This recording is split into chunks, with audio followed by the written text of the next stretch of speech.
Ilan, ouvre bien tes petites oreilles de lutin là. Écoute-moi bien.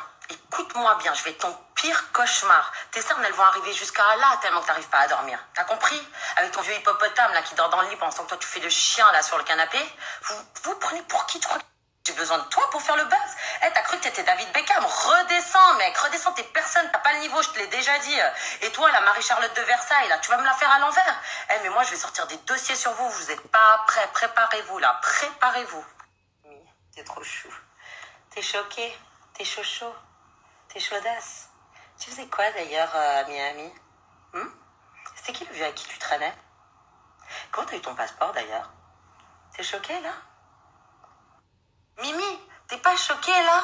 Et te rappelles pas dans Les Anges Neufs aussi? Maintenant ça me revient quand tu sortais avec Jordan et que le week-end tu m'avais emmené à une soirée avec un de tes clients. Je pense que ça devait être un de tes clients, non? Chasser le naturel, il revient toujours au galop, hein. Et t'es choquée là? Oui, t'es choquée, ma petite bébé. S'il te plaît, t'es pas choquée, là? J'ai un fou rire. Mimi, t'es pas choquée, là, quand en fait, t'as trompé Mujda avec la moitié de la planète? Mimi, t'es pas choquée quand tu voulais faire un plan avec Ilan, mais en fait, pour finir, tu l'as basé pour Naka et tu l'as pris pour un con? T'es pas choquée, là? Moi, je suis trop choquée. Oh, putain, je crois que je vais pas réussir à dormir, là. J'ai trop peur de vous.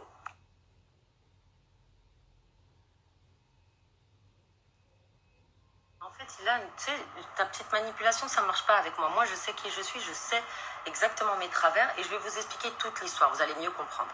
Donc, très clairement, Ilan m'a parlé en janvier, etc., pour qu'on se voit. Je pense que j'étais sa nouvelle proie. Comme il a que des proies et que c'est un pervers narcissique, il m'écrivait de temps en temps pour savoir ce que je faisais. Donc moi, j'avais envie de le connaître par moi-même, mais chaque fois que je le voyais, en fait, il y avait un truc qui allait pas. Donc il est venu plusieurs fois me voir ici à l'hôtel, et une fois il m'a dit, vas-y, j'ai foot et tout ça, c'est mieux, il faut qu'on gagne du temps, viens me voir plutôt à la maison. Donc je dis ok, donc je vais le voir à la maison. Et là, en fait, ce qui s'est passé, c'est qu'il m'a vachement mal parlé de Mila. Il m'a dit qu'il payait le loyer pour elle, qu'il s'en foutait, qu'elle avait des attitudes de diva, qu'elle le saoulait, que même je lui avais dit mais toi en fait tu kiffes Mila. Il m'avait dit mais pas du tout, ça flatte juste son ego, je m'en fous complètement d'elle, c'est pour les... Je n'ai pas du tout aimé comment il parlait de Mila, qu'il faisait ça pour elle, qu'il faisait ci pour elle, qu'elle elle se prenait pour je sais pas trop qui, qu'elle dormait même dans la chambre, que lui dormait dans le salon comme un chien, enfin bref, j'avais pas du tout aimé. Donc j'étais pas restée avec lui longtemps dans la soirée, j'avais juste, même quand il m'avait dit ça, j'avais dit vas-y laisse tomber, je prends le taxi. Il a insisté quand même pour que Mila parte, donc il lui montait derrière son dos, hein, parce que c'est un grand menteur, qu'on attende que Mila parte à sa soirée, d'ailleurs cette soirée que je devais aller aussi. Et ensuite, on est monté en haut, on a mangé. Et moi, en fait, tellement je le sentais pas, je me sentais mal à l'aise, je suis repartie en fait. Je suis repartie, je l'ai laissé. Après, on se calculait plus. On s'est plus calculé pendant un mois et demi. Après ça, mon frère, il est tombé malade. Ok, moi, j'étais seule à Dubaï, j'étais pas bien. Et je suis tombée dans mes travers. Donc, j'ai rappelé, j'ai recontacté Ila. Je lui ai dit, écoute, je me sens pas bien. Je connais presque personne à Dubaï. Chaque fois que je te vois, ça me change les idées. Viens, on essaye de faire un truc. Ok. Donc là... Évidemment aussi, ma meilleure pote était au courant de ce que Ilan avait dit sur Mila et elle m'a dit fais très attention à lui parce que ce mec-là, il retourne toutes les situations à son avantage. Donc si tu le vois, essaie de le voir que pour des relations business, pour essayer de le connaître, etc. Parce que elle a pas le même mindset que moi. Moi, je sais que voilà, avec les mecs, je suis très naïve, surtout ce genre de mecs qui sont très manipulateurs, je tombe vite dans le panneau.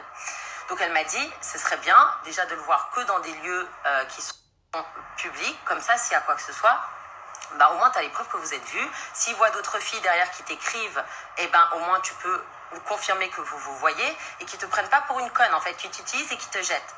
Donc, l'histoire qui s'est passée, il a, évidemment, qui voulait juste m'utiliser et me jeter et qui me faisait croire peut-être le contraire, qui me disait ouais, que c'était un mec qui voulait avoir une relation, qui voulait se poser, que ça lui manquait d'avoir une copine, etc., que lui, en fait... Et donc, en fait, elle avait tellement peur pour moi, elle m'a dit fais très attention parce que ce mec-là, il t'utilise, c'est juste ce qu'il fait. Et moi, je disais mais non, pas du tout, et tout, il est quand même gentil, machin. Et bien évidemment, c'est ce qu'il fait en fait. Il prend une proie, il l'utilise, et après, il essaie de la tuer. Voilà, si elle lui fait de l'ombre.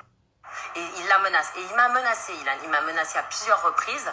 Et d'ailleurs, vous le voyez, il a piraté mon compte pour essayer de me rabaisser. Mais ça marche pas en fait. Parce que moi, en fait, quand je suis allée voir Ilan, j'étais hyper sincère. J'ai pas fait attention, je suis allée le voir chez lui. Il s'est passé ce qui devait se passer. Et en fait, après, on est allé au foot. Donc là, il essaye encore de retourner la situation contre moi. La vérité, franchement, j'ai parlé à personne. La seule personne que j'ai parlé, c'était genre le gardien de foot qui était hyper sympa, qui était à côté de moi. Je le draguais pas du tout. La vérité, je me rappelle même pas comment il s'appelle. Et là, en fait, il essaie de me faire passer pour la pute. Mais c'est ça, en fait, qui est dégueulasse. Vous voyez vraiment la perversion du mec. Et en fait, moi, il savait que j'étais pas bien, que j'avais envie de rester avec lui, passer du temps avec lui, etc. Et c'est là, en fait, où, après ce qu'il a eu, tellement que ça m'a énervé quand après le foot il m'a ramené à l'hôtel et qu'il utilise en fait toutes mes faiblesses contre moi pour essayer de se déculpabiliser, bah là je le filme et c'est là où je l'insulte en fait, je pars en vrille, je dis mais t'es le plus gros bâtard du monde, regardez-moi ça les filles, c'est un gros bâtard et tout, j'étais hors de moi. Et donc en fait quand j'ai envoyé les vidéos sur mon Snap, je les ai supprimés le soir même et tout. Et c'est là, en fait, même j'ai dit à Hélène, écoute, je suis désolée de t'avoir insulté, etc. Et j'ai montré, en fait, les vidéos à ma pote. Et elle m'a dit, mais putain, mais tu te rends pas compte, il t'a complètement utilisé, il faut l'utiliser contre lui, je vais lui faire la misère, mais c'est quoi ce mec? Et c'est ça, en fait, qui s'est passé. C'est qu'en fait, elle m'a dit, ce mec-là, tu peux pas le laisser t'utiliser comme ça, sans montrer aux gens qui il est vraiment. Voilà, tout simplement l'histoire. C'est que moi, j'étais pas bien, je voulais être avec lui, je voulais qu'on passe du temps ensemble et qu'il a tout retourné contre moi quand il a eu ce qu'il voulait. Voilà, voilà. Et maintenant, il essaye encore de retourner la situation contre moi. Mais ce que tu as dit sur Mila, je l'ai entendu de mes propres... Donc je le répète encore, voilà, ça c'est vraiment les attitudes d'un pervers narcissique. En fait, il va se faire passer pour le mec parfait, qui a jamais de défaut. Quand vous allez avoir un moment de faiblesse comme j'ai eu, hop, il va rentrer dans la brèche, il va prendre ce qu'il a à prendre et après il va vous faire culpabiliser à mort. Mais moi, ça marche pas, mec. C'est bon, maintenant, j'ai vu ton vrai jeu. Par rapport à ce qui s'est passé avec Sarah Lopez. Voilà, Sarah Lopez a eu la même histoire que moi. On n'était pas potes du tout. Alors, du tout avant. Et cette histoire, en fait, c'est l'histoire que je raconte à Guira. Ok? Parce que c'est Guira qui m'a... Parce que c'est Guira qui m'a présenté l'ex à Sarah. Ok? Donc, il cache les histoires parce que peut-être qu'il a peur d'afficher Guira et tout. Mec, tu peux montrer, hein. Parce que, vous savez, Ilan, il sait jouer... Il sait avec qui jouer, c'est ça le pire. Vraiment, il a pas de couilles. Bref, donc en fait, je dis à Guira, mais comment tu as pu me présenter ce mec? C'est une merde, maintenant il est avec Sarah, vous partez, là vous êtes à Cannes, bah, ça vous fait plaisir. Et moi, ça m'a blessée en fait. J'ai dit, mais vous êtes tous des merdes en fait. Et j'ai insulté tout le monde, ok? Et Sarah, quand je l'ai vue d'ailleurs à Dubaï, je lui ai dit, donc voilà, comme l'ex de Sarah, ben, en fait, il monte les gens les uns contre les autres. Très clairement, ben, même Sarah, voilà, elle était remontée contre moi parce que Yazid lui disait de la merde sur moi et vice-versa, en fait, tout simplement. Donc voilà, Sarah, je me suis expliquée avec elle à Dubaï et c'est pour ça que je l'ai revue, en fait. Hier, je l'ai revue parce qu'on parlait de cette histoire, tout simplement. Et on parlait bah, justement de ces mecs, de ces pervers narcissiques, en fait, qui nous utilisent et qui après, qui se font passer pour les victimes. Voilà, tout simplement, Ilan. Donc, personne, je n'ai pas David Beckham, je n'ai pas besoin de t'utiliser pour faire le buzz, ok? Tout simplement, moi j'étais sincère avec toi. Toi, par contre, tu m'as juste pris, tu m'as utilisé et t'as voulu me jeter. Voilà. Mais sache que je serai ton pire cauchemar, comme je te l'explique. C'est pour ça que l'histoire avec Mila, ça m'a dégoûtée, parce qu'en fait, je me suis dit, la meuf, au lieu d'essayer de nous appeler, parce que j'ai fait cette erreur de me mettre contre Sarah et Sarah de se mettre contre moi, et à la fin, on a été les deux victimes de ce prédateur. Voilà. Et c'est pour ça que ça m'a remonté le cerveau, parce qu'il a fait exactement pareil. Il crache sur Mila derrière mon dos. Très certainement, il doit cracher sur mon dos devant Mila, qui doit s'en réjouir. Et c'est comme ça qu'ils montent les uns contre les autres. Ils divisent pour mieux régner. Tout simplement, en fait. C'est pas un mec sincère. Il s'en bat les couilles des filles. Voilà, pour lui, il a un tableau de chasse. Dès qu'il a rempli son tableau de chasse, bah, il vous tue. Comme ça, vous parlez pas de lui.